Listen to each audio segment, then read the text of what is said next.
ये दिन, ये नरेंद्र मोदी जिस तरीके से दिमाग से चाट रहे हैं, वो दिन दूर नहीं है। किसान आंदोलन करेगा तो खालिस्तानी, मजदूर नोएडा का आंदोलन करेगा तो नक्सली पाकिस्तानी एजेंट, और एक तुम ही हो देश में बड़े बड़े देशभक्त। तुमसे बड़ा गद्दार तो कोई है ही नहीं। और कब तक सुप्रीम कोर्ट के जज इनको बचाते रहेंगे, और कब तक पुलिस बचाती रहेगी?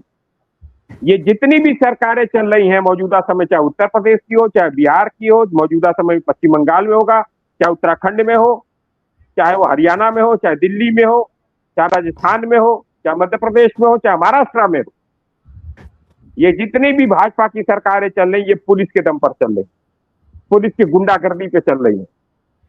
और पुलिस जिस तरीके से लोगों को परेशान कर रही है, मार रही है, पीट रही है, बदतमीजी कर रही है, उनके अपमानित कर रही है, केसेस लगा रही है, वो दिन दूर नहीं, बहुत बड़ा उबाल आने वाला है, विस्फोट होगा ज्वालामुखी का, मैं बता दे रहा हूं। और ये जजेस, एक वो हाई कोर्ट का कोई जज है भोपाल का, वो चापलूसी करने पर उतर गया। नरेंद्र मोदी ने उधर कहा कि पेट्रोल तो साइकिल चलाने लगा। जज का काम है चापलूस नंबर 1। नरेंद्र मोदी अपने 8500 करोड़ के हवाई जहाज से उड़ता है, उसमें कितना लाखों लीटर से तेल लगा है, 5-7। अपने तो कह रहे विदेश मत जाओ, यहां मत जाओ, गाड़ी से मत जाओ, घोड़े से मत जाओ। एक एक मंत्री 100-100 गाड़ियों के उससे चल रहा है, वो का पैसा कहां से आ रहा है?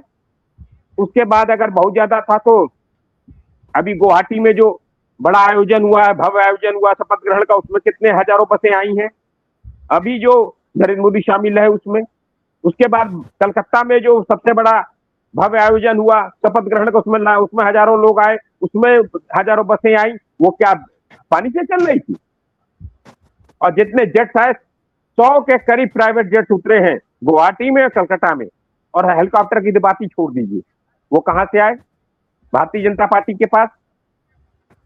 मतलब अपना तो ऑफिस बना लिया नरेंद्र मोदी ने, बड़ा बड़ा कार्यालय बना लिया, भाजपा के 2-2 कार्यालय बन गए, और संघ का भी कार्यालय बन गया झंडे वालान में, और उससे भी मन नहीं भरा तो उसके बगल में एक बहुत बड़ा मंदिर था, कहते हैं 500-1000 साल पुराना मंदिर था कोई, उसको पार्किंग की कमी पड़ रही थी तो उसको भी गिरा दिया। और ये हिंदू बनते हैं ये हिंदू के झंडा बदार बनते हैं। ऐसा आरोप मत लगाओ, आरएसएस बीजेपी का मंदिर कब्जा कर लिया, ऐसा आरोप मत लगाओ। आरोप क्या, ये सच्चाई है।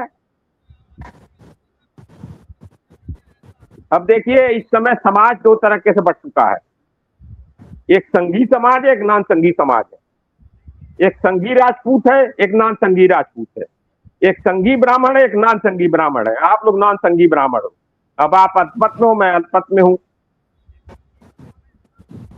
ये संघियों ने डिवाइड हो गया।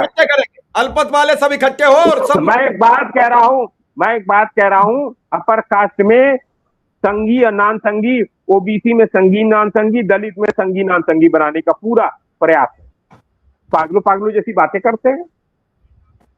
अब चले जाइए, मतलब नरेंद्र मोदी ने कभी यह बात नहीं कही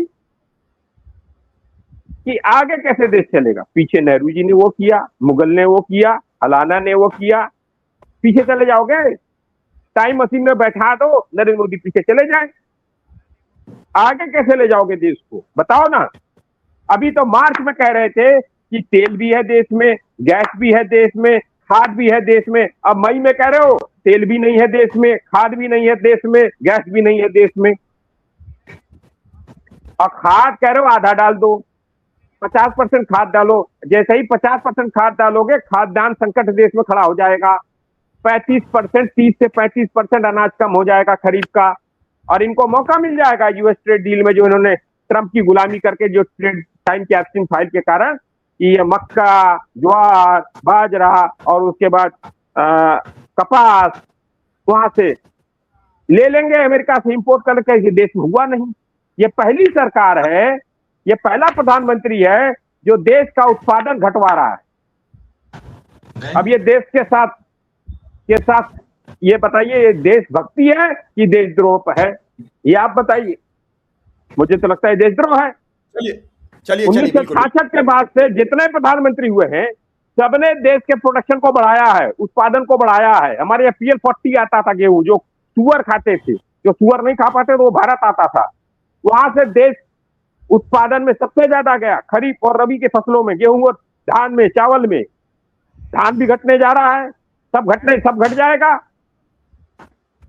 एकाएक सुप्रीम कोर्ट के अंदर बदलाव, चेंजेस, टिप्पणियां बस हो रही हैं, कोई जजमेंट तो नहीं आ रहा है ना। और ये जजमेंट टिप्पणियां हो क्यों रही हैं, इसके पीछे कारण है जो CGI सूर्यकांत ने जो बेरोजगार नौजवानों को, जो खासकर एक्टिविस्ट बने हैं, जो एक्टिविस्ट हैं, या उनको सबको कॉकरोच परजीवी कह दिया और ये बैकफायर कर गया। और हमने तो कहा कि चलो हम परजीवी और कॉकरोच है, हम किसी का नुकसान तो नहीं करते, लेकिन मौजूदा समय में संघ और जिस तरीके से इंटरफेरेंस है, आप लोग तो दीमक इस देश के पूरी डेमोक्रेसी को, पूरी न्यायपालिका को, पूरे चुनाव आयोग को, पूरी ईडी को, सारी संस्थाओं को दीमक की तरह चाट गए, पूरी अर्थव्यवस्था। और नरेंद्र मोदी सबसे बड़े दीमक बन चुके। जब से ये बैकफायर किया और खासकर नौजवानों ने इसको लिया है, कोई कॉकरोच बनकर घूम रहा है, कोई कुछ कर रहा है, कॉकरोच जनता पार्टी बन गई एक तरीके से, एक सटायर था और हजारों लोग उसमें जुड़े, लाखों की संख्या होने वाली है। तो ये सुप्रीम कोर्ट के जजेस को भी समझ में आया कि बैकफायर कर रहा है, तो अपने आप को एक मॉडरेट दिखाओ। आपको किसने रोका उनको जमानत देने से? शर्जील इमाम को और उमर खालिद को। पिछले 6 साल से वो जेल में, और वो सीए के प्रोटेस्ट करने वाले लोग थे, उनको आपने दिल्ली दंगों में शामिल करा दिया। और जो दिल्ली में दंगे करा रहा था, जो दिल्ली दंगे के लिए मुस्तफाबाद के इलाके में ललकार रहा था, आपका कपिल मिश्रा, भारतीय जनता पार्टी को वो मंत्री बना हुआ है।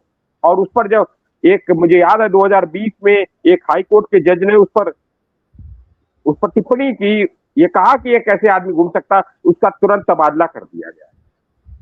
आपको याद होगा 2020 के फरवरी का मामला, आपको याद होगा तो, अगर याद है तो। स्थिति है ना, बस टिप्पणी है, ये हो गया, वो हो गया, बेल देना है, जेल अपवाद है। अरे है तो क्यों नहीं जजमेंट देते हो? किसने रोका है? अभी आपको बता दे रहा हूं, जैसे जस्टिस लोया हुआ है अपने हिंदुस्तान में, अमित शाह का जो केस देख रहे थे, जस्टिस लोया जिनकी संदिग्ध परिस्थितियों में मौत हो गई और कहा जाता है उनकी हत्या हुई, वैसे ही नेतन्याहू का के ऊपर जो करप्शन चार्जेस थे, उसके जो जज थे उनकी भी मृत्यु हो गई, वो भी संदिग्ध परिस्थितियों में मरे पाए गए हैं। अभी आज और कल की घटना है।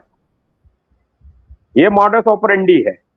जजेस डरे हुए हैं इस मौजूदा सत्ता से, उनको अपनी जान की वो हो रही है कि कहीं हम भी हमारा हाल जस्टिस लोया का ना हो जाए, इसलिए जजेस जो है बस टिप्पणी कर। दर्शक ने बता दिया, मुरलीधर थे वो जिनका ट्रांसफर दिल्ली दंगे केस में हुआ था। हाँ, तो मैंने बता दिया आपको कि ये स्थितियां हैं। तब क्यों सुप्रीम कोर्ट चुप था?